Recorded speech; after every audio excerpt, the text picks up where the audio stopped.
So one thing I really notice in graduates that stand out is that they have a sense of anticipation, that is a bias to action. They're anticipating what may happen and preparing for it. Look, for me, innovative, creative, entrepreneurial is that's a real passion of mine. When you look at Indigenous issues, and there's about 600,000 Indigenous people across the country, about 70,000 of those are in the most disadvantaged group, so for the most part, the majority are fine.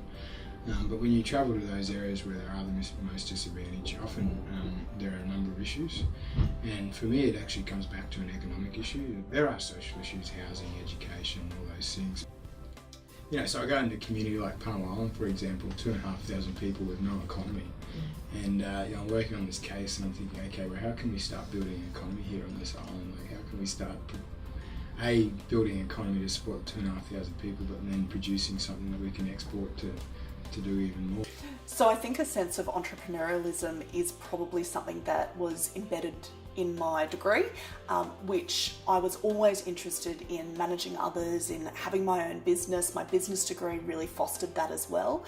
And then once I went into law, I always had this sense that I'd like to do law a bit differently and shake things up a little bit. And I ultimately did open my own practice after I had the industry experience that I needed to be able to do so. So I think that sense of entrepreneurialism is something that drove me to the point where I am today. Being adaptable is definitely a big thing because of the change, and being creative and innovative as well because of the way the environment is changing. So if you can get all of those together, you can essentially become a leader for the future.